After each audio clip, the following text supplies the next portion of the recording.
It can be very easy to forget just how foundational the mecha genre was for anime, especially given how few entries into that genre we currently see released, not named Gundam. Of course, the further back you go, the more representation of mecha you see. Starting off with a lot of super robot anime where the robots would have some sort of special power and would do things effectively like magic, and eventually, with the advent of Gundam and other similar shows, seeing them transition more so into more realistic mecha anime, ones where the robots are at least somewhat based in feasible reality. And there aren't many examples of shows that represent this type of real robot mecha better than the classic Patlabor, the Mobile Police. Now, there are two distinct continuities for Patlabor. The original OVA continuity, which was followed on by 3 movies, and the television continuity, which also got its own set of OVAs, which kind of makes it confusing, but we are specifically going to be talking about the OVA continuity. I have not seen the television series, and generally that version of the show is not as strongly recommended as the OVAs, but I am not qualified to speak on the strengths or merits of that television continuity, so this is not meant to be me bashing it or saying you shouldn't watch it. I am just not qualified to be discussing it. Patlabor starts off simple enough. A group of characters joining the 2nd Police Division using these patrol labors to do various things around the city.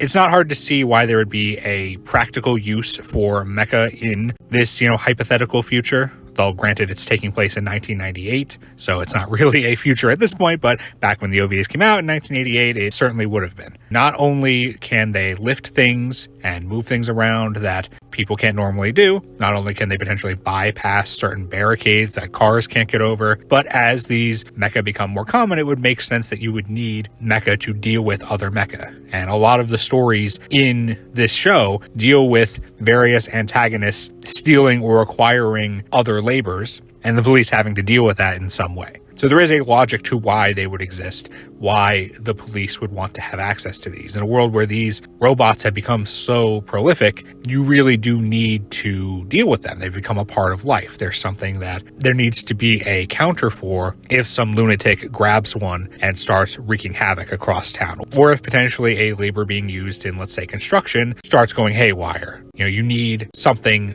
of equivalent strength to deal with it. The OVA episodes tend to deal with 2 different types of stories. Ones that are serious and ones that are a little more comedic. And that's not to say the serious episodes won't also have their moments of levity, but generally there are 2 different types of episodes that you will experience. And not everyone is going to like both types. Because there is sometimes a fairly sizable shift in the tone from one episode to another, it can be a little bit off-putting depending on what your sensibilities are, what your preferences are, what type of material you like.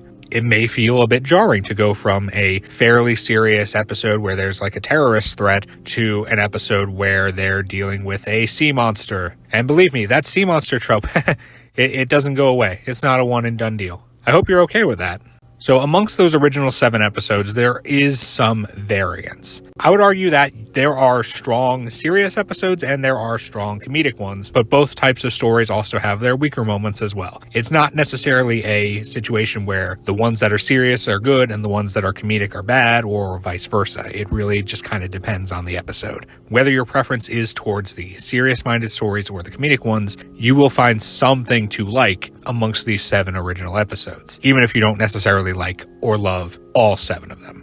Now, throughout these episodes, the characters of Division 2 don't necessarily get a huge amount of development. You do get a feel for the majority of them early on in the first 2 episodes as they're all introduced. They are relatively simple and they serve a function in the show, even if in some cases they're only really prominent in maybe an episode or 2. But they at least are memorable enough for who they are. The majority of them may not be amongst your favorite characters of all time, but I would certainly not call any of them bad characters. They serve the function they need to, and for the most part are memorable and distinct enough.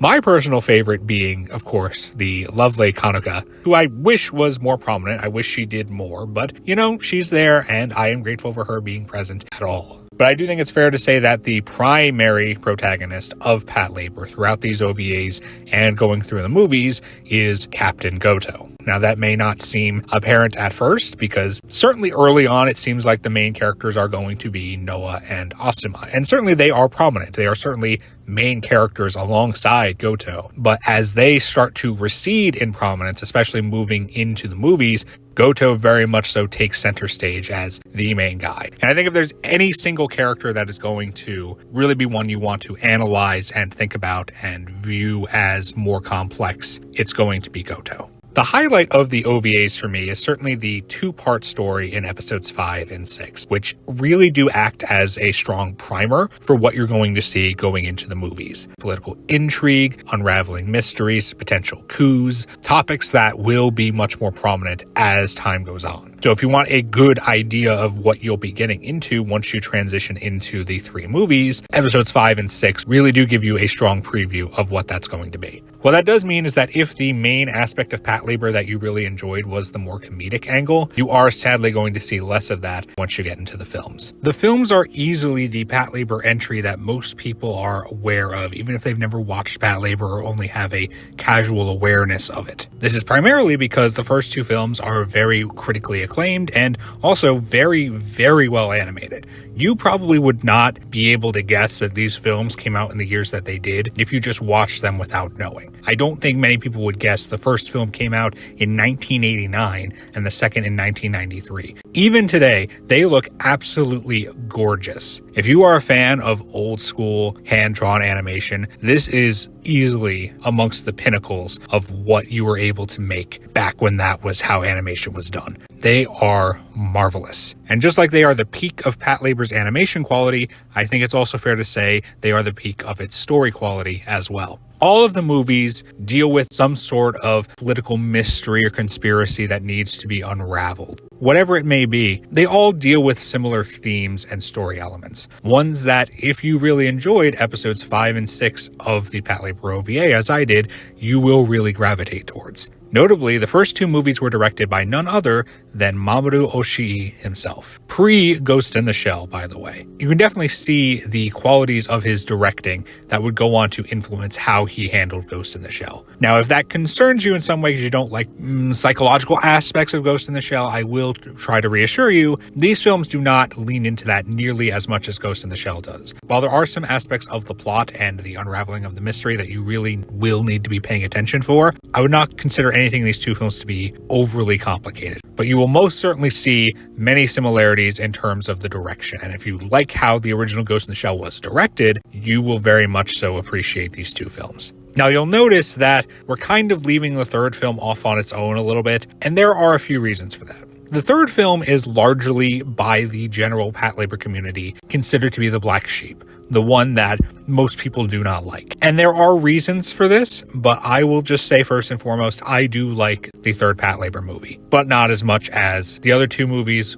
or the OVAs. I do think it is a step down, but not to the extent that other people will try to make it out to be.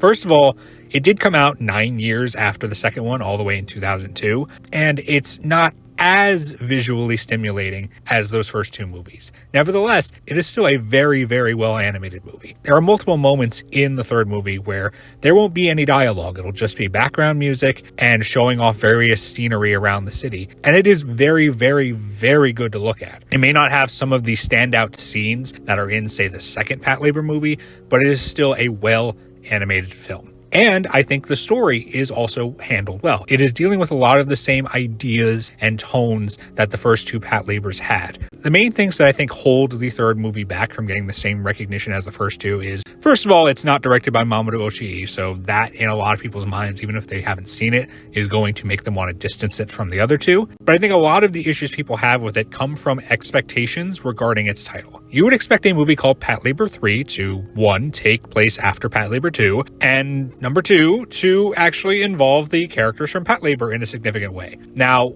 a criticism, one of the few criticisms you'll usually see levied at the second Patlabor movie is that most of the primary cast from the OVAs really do not have prominent roles in the movie. They are around, but they are very much so secondary characters. The main characters of the second movie that carry over from the rest of Patlabor are Goto, of course, as we've established, he is basically the main character of this continuity, and Shinobu. They are the primary focus of movie 2. The rest of Division 2 is largely sidelined. they are around, they come back and are prominent in the final part of the movie, the action scene at the end with the labors, but it's not really their movie. If you're looking for stuff from Noah, Asuma, and the others, they aren't really doing that much in movie 2. Hell, Kanuka isn't even in movie 2 or movie 3. All of that is continued into Patlabor 3. Division 2 is, once again, not prominent in this film. They show up here and there and are relevant towards the end of the film for the last 20 minutes or so, but they are not the main characters of the story. And on top of that, Goto really is not a main character in this story. He's certainly the most prominent character of the existing Patlabor cast in this film, but I would hesitate to call him a main character. He's very much so in the supporting role here because the main characters